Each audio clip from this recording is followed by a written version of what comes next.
So today I am not going to talk much, but I will be talking about few topics. Well, these are important topics and these are more related to current affairs. And basically, I will be talking about what has been happening in the country. So, and I will also be talking about myself, what I did in this week. And for the several days, I have been working on myself and trying to know more about National Volunteer Organization. So I have interacted with a few people who are actively working for this organization, and I have some friends who have been working for this organization for a very long time. But I am a very new person. I am very new in this field. I have no idea. I have certain ideas, but I don't have the in-depth knowledge of this organization because I have recently got in touch. But my experience till now has been unique, good, and fruitful. So I don't know if many people in this country know about this organization or not, but the kind of effort that National Volunteer Organization has been making is commendable and deserves, uh, I would say, a round of applause because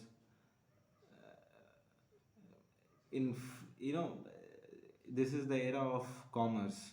So who works free? Nobody works free. So so a lot of people, they have been devoting their time in order to do something for the society. Basically, the aim of the organization is to reform the society and to work on the current issues and national issues related to India. This is probably the world's largest volunteer paramilitary organization, National Volunteer Organization. It was established in 1925, and I knew about it because my father is connected to it since a very long period of time, maybe more than 40 years, because he used to visit local unit branches in Siwan back in 1970s when he had not even passed his 10th class. So, and he also attended the local unit branch in Muzaffarpur, and he also shared some of the incidents and his experience with me when he was there studying for his intermediate examination. And he also shared that how this organization was helping the poor, the destitutes, you know, the underprivileged, unprivileged people, destitutes, and poor people, and who had no support from the family, who were having no house, they were homeless, all sorts of people. I'm not just putting one kind of people into this.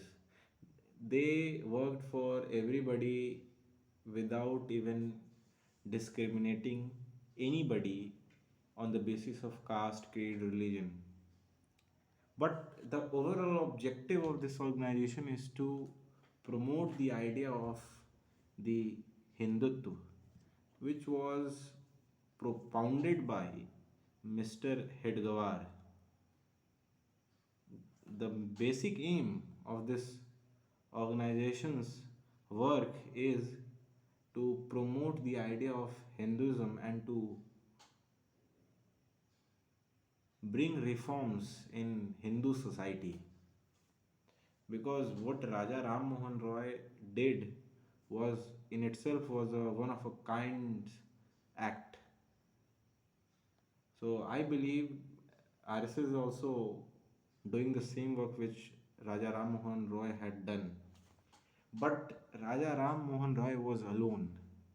Right now, what I am talking about is the structure of an organization which assigns duty to each volunteer.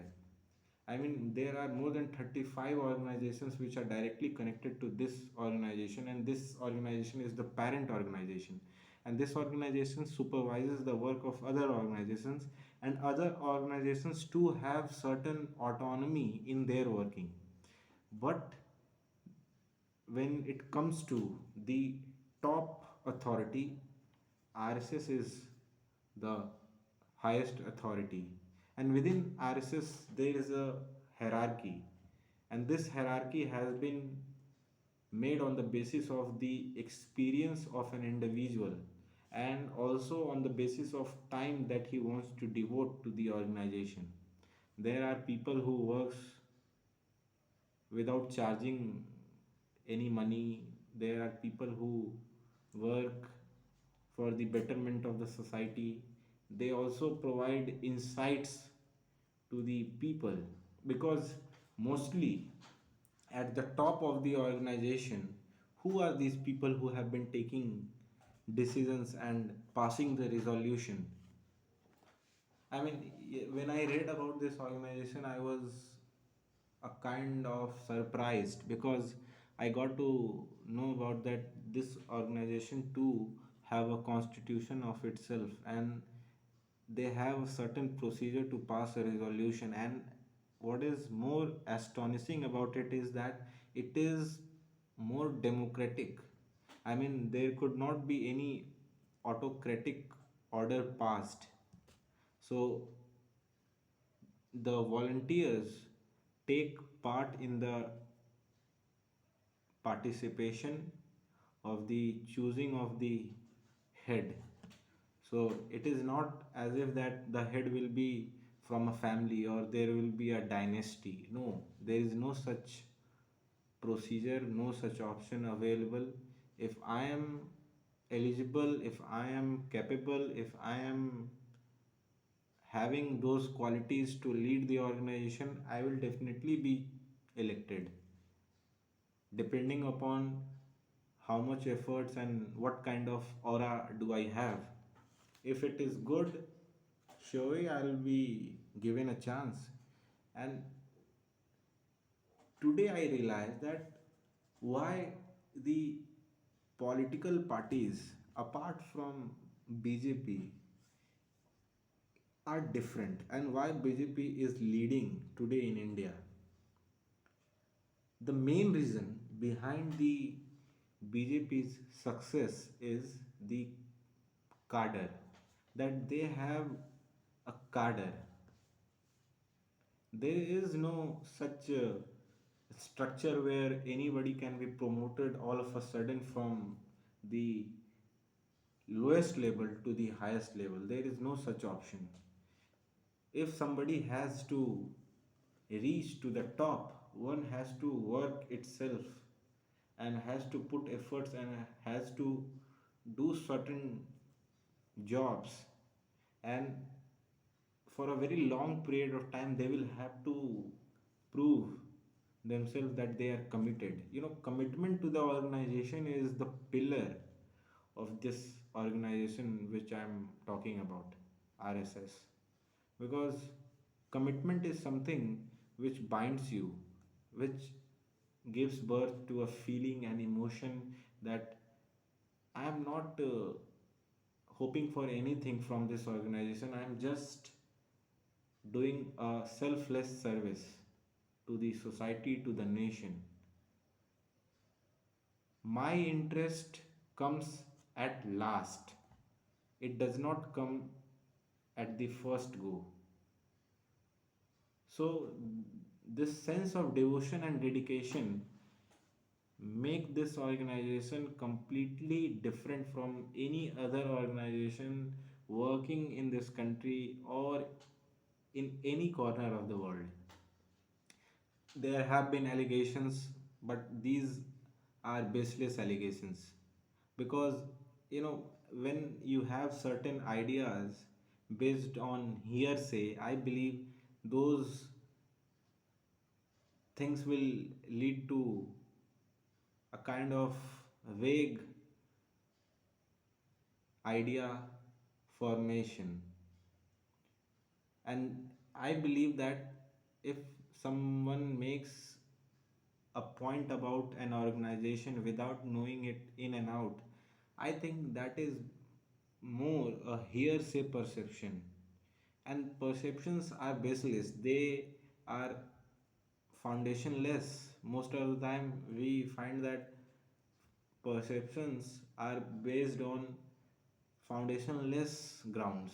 So I believe that if somebody wants to know any organization, I'm not talking about RSS or any other organization, I'm talking about any organization who active in this world working for the welfare, be it an be it an organization which is non-profit in nature, be it an organization which is working for profit purposes.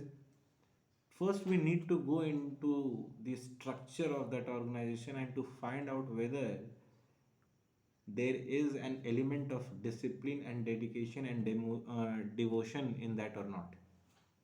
That is what I believe makes it a firm organization, and I believe that organization will last for years to come.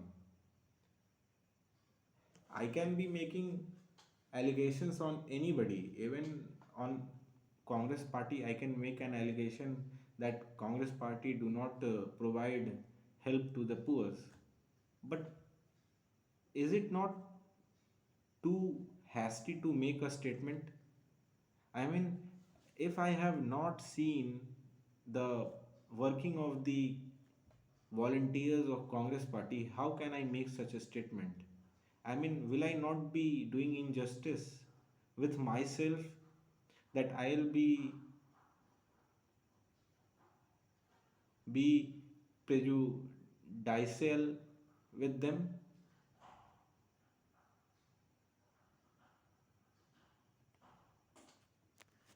Well, I stopped this video because I saw a big mouse passing from my bed and it was trying to go out of the flat, but it couldn't go because I had filled the gap with some stones. So it was making big sounds, and I I listened and I saw it trying to make a move, but it couldn't make. So when the mouse saw me, it ran away, and it was a huge mouse. Probably it was, I would say, more than 20 centimeter long.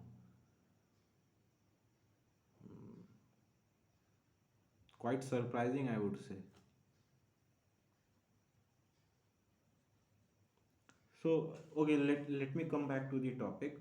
So, I was talking about the structure of this national volunteer organization.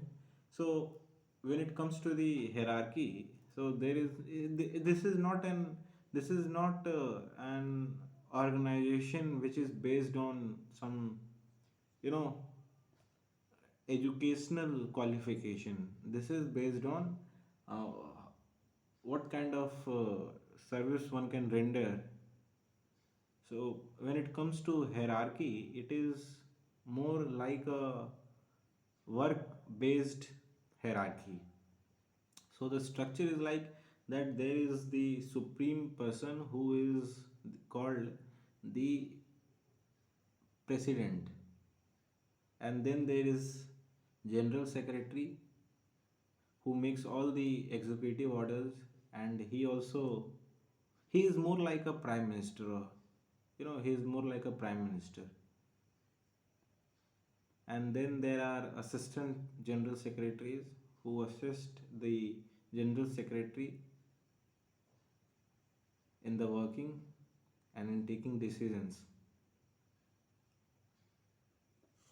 Well, the headquarter is in Nagpur, so all the general secretaries, including the assistant general secretaries and the Sir Kareva, that is the president, more like a president.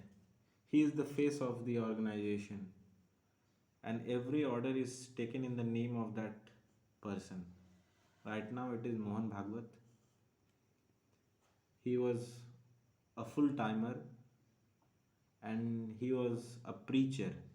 His job was to preach about the ideology of Hinduism, Hindutva, and to work for the welfare of Hindus along with the welfare and betterment of the society. So he was also stationed for a very long period of time in Patna, way before 2000.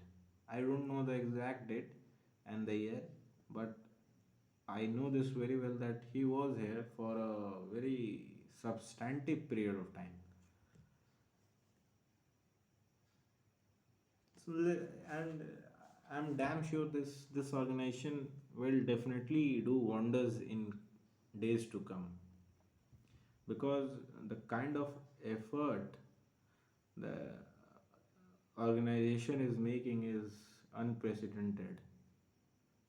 In 2025, it will complete its centennial year. It will be completing 100 years of its establishment. Even Mahatma Gandhi once had pointed out the kind of devotion that he witnessed in one of the camps in Maharashtra at Wardha when he visited. He was surprised to see that all the volunteers were eating together, sharing beds, sharing food, and working selflessly without even knowing the caste of the fellow workers. And at that time, in 1934, it was a very big thing because this was something like there was nothing called caste in that camp, within the boundary of that camp, because at that time the issue of caste was like a hot potato. The politics was based around the issue of caste. B.R. Ambedkar even pointed out that he was extremely happy